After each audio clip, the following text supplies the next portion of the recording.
Yang jelas kaitan dengan keyakinan ini ya sangat tergantung kepada diri kita sendiri, Bu. Jadi kalau kita sudah bicara masalah keyakinan ya agak sulit ya digugat. Hanya kita punya semacam warisan dari Rasulullah SAW. Taraktu fikum amrayn itu kan. Jadi aku telah meninggalkan dua hal yang sangat berarti bagi kehidupan manusia. Dan kita tidak akan tersesat, tidak akan pernah tersesat. Andaikan kita berpegang teguh kepada keduanya. Yaitu Al-Quran dan As-Sunnah. Jadi yang kita pegang Al-Quran dan As-Sunnah.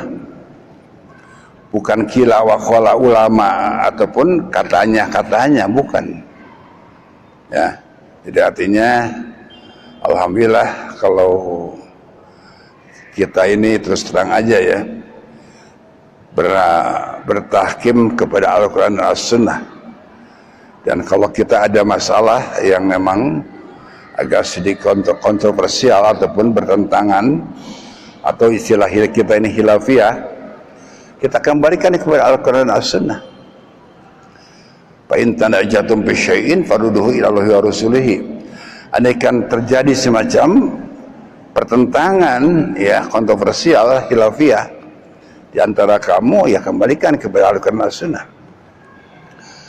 Hanya di sini saya perlu meluruskan istilah khilafiyah. Yang dinamakan khilafiyah itu apa sebetulnya?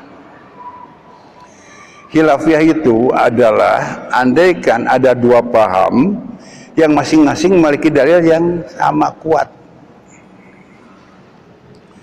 Contohnya ya, tahrik dan ghairu tahrik.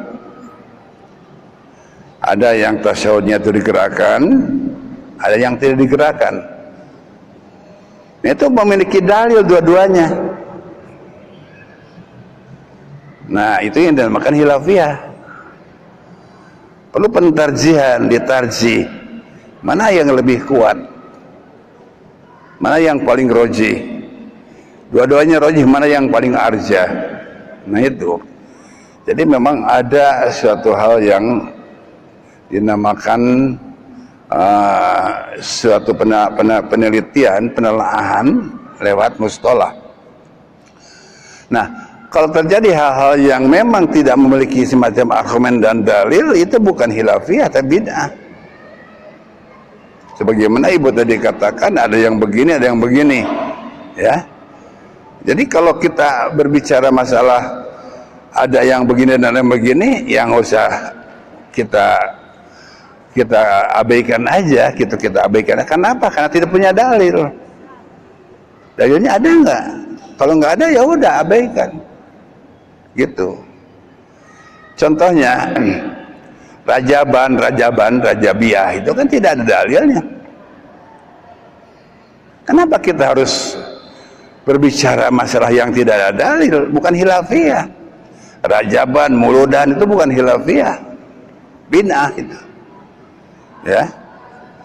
Talabud biniat usuli fardu itu bid'ah. Kenapa? Karena memang tidak pernah dicontohkan oleh Nabi. Jadi kalau memang ada dua paham, ada dua pemahaman yang dua-duanya memiliki dalil, nah itu yang dinamakan khilafiyah. Hari temakai dalil mah Ibu lain khilafiyah, antep ya. Karena mun orang debat yang nubelagu dalam mual namaan ilmu.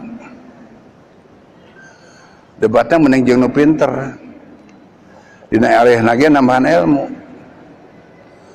Dulu terus terang aja pernah ada perdebatan antara ustad dari Persis di Lembang ya dengan kelompok yang lain.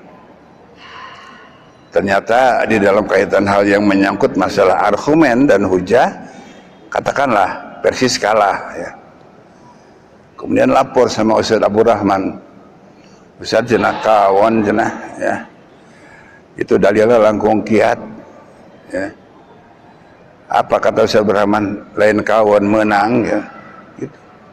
Menang ilmu. Jadi artinya kalau kita berdebat dengan orang yang pintar itu dapat ilmu dina elehna ge. Coba debat yang nu belegog. Mahal-mahal ilmu. Ya. Makanya ibu-ibu, bapak-bapak ini kalau pengen pinter, debatlah dengan orang-orang bodoh. Insya Allah pang pinterna. Iya. Lamun orang hayang pinter ngobrolnya tuh jeung nu belegog. Insya Allah pinter. Ya, makanya kun aliman au muta'aliman itu adalah perintah Rasulullah SAW. Jadilah kamu guru, jadilah kamu murid. Sakabeung orang jadi guru, sakabeung orang jadi murid.